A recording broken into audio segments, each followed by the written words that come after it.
নমস্কার, সনাতন ধর্মকথা চ্যানেলে আপনাদের সবাইকে স্বাগত। আজ চৈত্র মাসের 11 তারিখ, বৃহস্পতিবার, শুক্লপক্ষের অষ্টমী তিথি। মহাভারতের সভা পর্বের 12তম অধ্যায়ের অন্তিম অংশ, যুধিষ্ঠিরের রাজসূয় যজ্ঞের সংকল্প পর্ব শুরু করব। নারায়ণং নমস্কৃত্য নরং চৈব নরোত্তমং দেবীং সরস্বতীং ব্যাসাং ততো জয়মুদীরয়েৎ।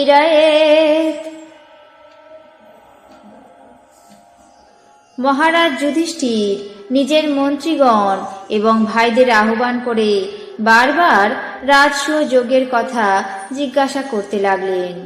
তারা যজ্ঞ অনুষ্ঠানে ইচ্ছুক। মহাপ্রাজ্ঞ যুধিষ্ঠিরের সেই কথা শুনে অত্যন্ত সন্তুষ্ট হয়ে বলতে লাগলেন, হে মহারাজ, যার দ্বারা অভিষিক্ত হয়ে 12 গুণ প্রাপ্ত হন, তার দ্বারা সমস্ত সম্রাট গুণ প্রাপ্ত হতে পারেন। আমরা আপনার সহিত আমাদের মতে আপনার রাজসূয় যজ্ঞ করার সময় উপস্থিত হয়েছে। ক্ষত্রিয় বল থাকলেই এই যজ্ঞ অনায়াসে সম্পন্ন করা যায়। এই যজ্ঞে ব্রতচারী ব্রাহ্মণগণ সামবেদ দ্বারা 6 প্রকার অগ্নি সংস্থাপন করেন। এই যজ্ঞের অনুষ্ঠান করলে অগ্নিহোত্র প্রভৃতি সমস্ত যজ্ঞের ফললাভ হয়। এই যজ্ঞের শেষে অভিষেক করলে লোক সর্বজয়ী হয়ে ওঠে। হে মহারাজ, আপনি যজ্ঞ অনুষ্ঠানে সমর্থ এবং আমরা সকলেই আপনার অনুগত। অতএব আপনি খুব শীঘ্রই ওই রাজসূয় যজ্ঞের ফল লাভ করবেন। হে রাজন, এখন কোনো বিচার বিবেচনা না করে রাজসূয় যজ্ঞের অনুষ্ঠানের জন্য সংকল্প করুন। মহারাজ যুধিষ্ঠির তাদের মুখে এমন ধর্ম সংযুক্ত কথা শুনে পরম সন্তুষ্ট হলেন এবং মনে মনে নিজের ক্ষমতা বুঝে রাজসূয় যজ্ঞ অনুষ্ঠানে সংকল্প করলেন। তারপর তিনি পুনরায় ভাইদের, ঋত্বিকদের, মন্ত্রীদের, ধৌম এবং ব্রাহ্মণদের সঙ্গে মন্ত্রণা করে বললেন, হে মন্ত্র বিশারদগণ, আমি সার্বভৌমোচিত রাজসূয় যজ্ঞ করতে সংকল্প করেছি। বলুন কিভাবে আমার মনোবাঞ্ছা সফল হবে। ধর্মরাজ যুধিষ্ঠিরের কথা শুনে সকল ঋষিগণ এবং ঋত্বিকগণ বললেন, হে ধর্মরাজ, তুমি রাজসূয় যজ্ঞ অনুষ্ঠানের উপযুক্ত পাত্র বলেই উৎসাহ দিলাম। তখন তার ভাতৃগণ এবং মন্ত্রীগণ তাদের কথায় অনুমতি দিলেন। তখন যুধিষ্ঠির লোকগণের মঙ্গল কামনায় পুনরায় চিন্তা করতে লাগলেন। যে ব্যক্তি নিজের সামর্থ্য, সম্পত্তি, দেশ, কাল এবং ব্যয় দেখে সম্যকভাবে বিবেচনা করে কাজ করে, তাকে কখনো বিপদগ্রস্ত হতে হয় না। মহারাজ যুধিষ্ঠির কেবল নিজের মতের কর্তব্য বলে যজ্ঞ আরম্ভ করা অনুচিত বিবেচনা করে অপ্রমেয় সর্বলোকোত্তম কৃষ্ণের সঙ্গে পরামর্শ করার জন্য মনস্থির করলেন। তিনি ভাবলেন, কৃষ্ণ সর্বজ্ঞ এবং সর্বশ্রেষ্ঠ, তিনি অবশ্যই আমাকে সুপরামর্শ দিতে পারবেন। যুধিষ্ঠির মনে মনে এমন স্থির করে কৃষ্ণের কাছে এক দ্রুতগামী দূত পাঠিয়ে দিলেন। সেই দূত দ্রুত রথে চড়ে দ্বারকায় কৃষ্ণের কাছে উপস্থিত হলেন। ভগবান কৃষ্ণ দূতের মুখে যুধিষ্ঠিরের মনোবাঞ্ছার কথা শুনে ইন্দ্রসেনকে সঙ্গে নিয়ে ইন্দ্রপ্রস্থে যাত্রা করলেন এবং ক্রমে ক্রমে নানা দেশ অতিক্রম করে পরিশেষে ইন্দ্রপ্রস্থে যুধিষ্ঠিরের কাছে উপস্থিত হলেন। যুধিষ্ঠির তাকে আসতে দেখে পরম সমাদরে পিতার মতো তাকে পূজা করলেন। তারপর ভীম, অর্জুন, নকুল, সহদেব তাকে গুরুর মতো অর্চনা করলেন।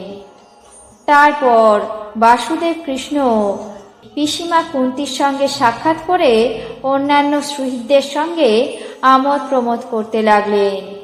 এইভাবে ভগবান কৃষ্ণ কিছুদিন বিশ্রাম করার পর যুধিষ্ঠির নিজের সংকল্প রাজসূয় যজ্ঞের কথা তার কাছে নিবেদন করলেন। বললেন, হে কৃষ্ণ, আমি রাজসূয় যজ্ঞ করতে মনস্থির করেছি। এই যজ্ঞ কেবল ইচ্ছা করলেই সম্পন্ন হয় না। যেভাবে এই যজ্ঞ সম্পন্ন হয় তা তোমার জানা আছে। দেখো, যে ব্যক্তিতে সবই সম্ভব, যে ব্যক্তি সর্বোচ্চ পূজিত হন এবং যিনি সমস্ত পৃথিবীর ঈশ্বর, সেই ব্যক্তি রাজসূয় যজ্ঞ অনুষ্ঠানের উপযুক্ত পাত্র। আমার অন্যান্য সুহৃদগণ আমাকে এই যজ্ঞ করতে পরামর্শ দিয়েছেন, কিন্তু আমি তোমার পরামর্শ না নিয়ে সেই যজ্ঞ কিছুতেই করতে পারি না। হে কৃষ্ণ, কোনো কোনো ব্যক্তি বন্ধুত্বের জন্য দোষারোপ করেন না। কেউ কেউ স্বার্থপর হয়েও প্রিয় কথা বলেন। কেউ বা যাতে নিজের মঙ্গল হয় তাই মঙ্গলজনক বলে মনে করে। হে মাহাত্মন, এই পৃথিবীর মধ্যে এমন প্রকার লোক সর্বাধিক আছে, সুতরাং তাদের পরামর্শ নিয়ে কোনো কাজ করা যায় না। তুমি এমন প্রকার ব্যক্তিদের ঊর্ধ্বে, কাম ক্রোধ বিবর্জিত, অতএব আমাকে যথার্থ পরামর্শ দাও। আজ মহাভারতের সভা পর্বের 12তম অধ্যায়ের অন্তিম অংশ, যুধিষ্ঠিরের রাজসূয় যজ্ঞের সংকল্প পর্ব এখানেই শেষ করছি। বাকি অংশ আগামী পর্বে পাঠ করে শোনাবো। এখন জেনে নেব আজকের দিনের 12টি রাশির রাশিফল। মেষ, বিনিয়োগে লাভ। বৃষ, গোলযোগ। মিথুন, আর্থিক উন্নতি। কর্কট, সৌজন্য প্রদর্শন। সিংহ, কলহে ক্ষতি। কন্যা, পরিশ্রমে সাফল্য। তুলা, বিষণ্ণতা। বৃশ্চিক, শিক্ষায় অগ্রগতি। ধনু, মনোকষ্ট। মকর, প্রলোভনে ক্ষতি। কুম্ভ, জমি নিয়ে বিবাদ। মীন, অপচেষ্টা। এই ছিল আজকের দিনের 12টি রাশির রাশিফল।